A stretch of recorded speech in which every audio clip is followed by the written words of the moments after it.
Hashtag notre chronique interactive du vendredi qui s'inscrit, Catherine Dutu, dans la semaine pour l'emploi des personnes handicapées. L'occasion de parler de ces 500 000 Français en situation de handicap et inscrits à Pôle emploi. Ils ont 2 fois plus de mal à trouver un travail qu'une personne valide. Et pourtant, une fois insérés, ces hommes et ces femmes ont des parcours souvent remarquables. C'est pas un incroyable talent de danser en étant malvoyante. Après, pour les gens extérieurs, ça peut être un incroyable talent. Oui, j'ai pu le remarquer.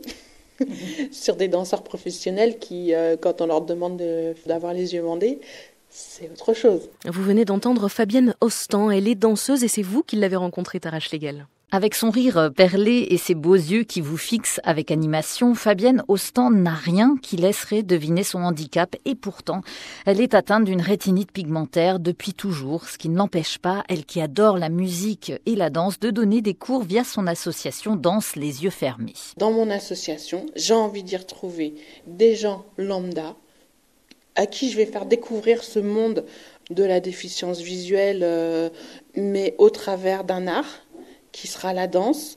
Il y a des personnes valides, des personnes malvoyantes ou des personnes atteintes d'autres handicaps. L'idée, c'est de ne pas focaliser sur le handicap ou quoi que ce soit. C'est on est là, on échange. En fait, pour une fois, c'est moi qui dois m'adapter aux élèves qui ne sont pas danseurs professionnels. Mais en fait, comme je suis bavarde, et ben ce cours-là, il est parfait pour moi en tant que prof, puisque là, à chaque fois, j'y mets des mots à chaque fois derrière. Et en fait, voilà, c'est plein de sensations que je leur retransmets et que eux ont. Le parcours de Fabienne et sa façon de le raconter sont exceptionnels. Avec son chien guide, Finlay, elle va partout en métro pour faire découvrir son art.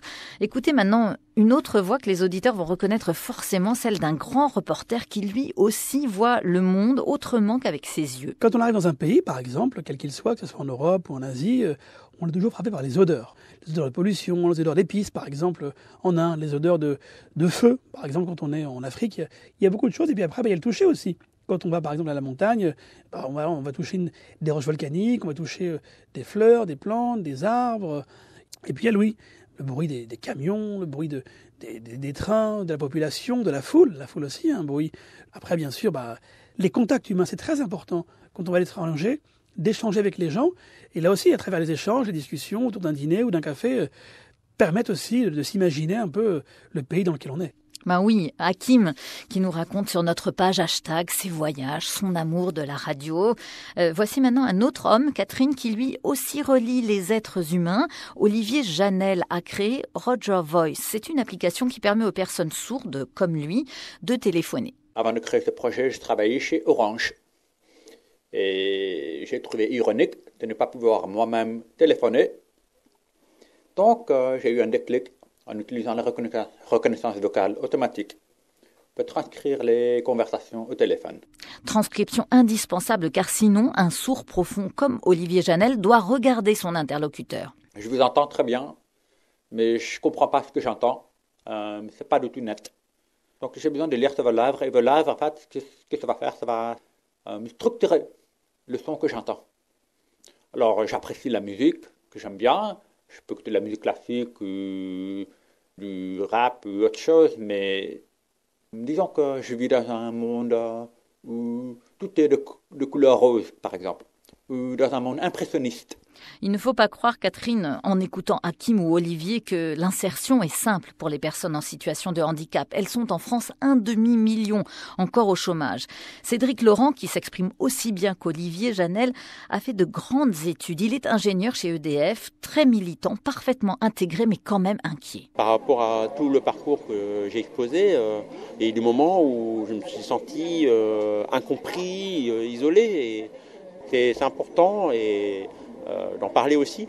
Parce que voilà, c'est ça le risque d'une société qui ne comprend pas, qui ne nous intègre pas, qui ne nous tend pas la main, entre guillemets, qui ne s'adapte pas à notre particularité. Et ben voilà, c'est ça le risque d'avoir des décrochages et des isolements au niveau social, quoi. comme on peut le lire sur notre page hashtag dans les commentaires de Kilam, par exemple, qui a formé une personne handicapée dans son entreprise, ou de Nathalie qui, elle, a été traitée de fainéante, d'hypocondriaque. L'intégration est loin d'être gagnée, mais tous ceux que j'ai vus forcent l'admiration. On va terminer avec une jeune femme de 32 ans, extraordinaire. Elle aussi, il faut écouter son récit. Je la laisse juste se présenter. Alors, je m'appelle Julie Daché, j'ai 32 ans, je vis à Nantes.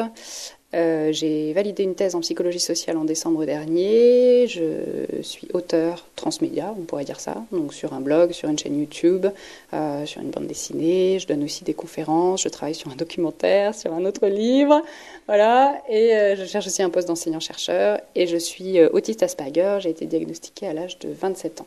Et c'est un diagnostic qui a littéralement sauvé la vie de Julie, comme elle nous le raconte. Tous ces récits qui forcent l'admiration sont à retrouver sur notre page hashtag.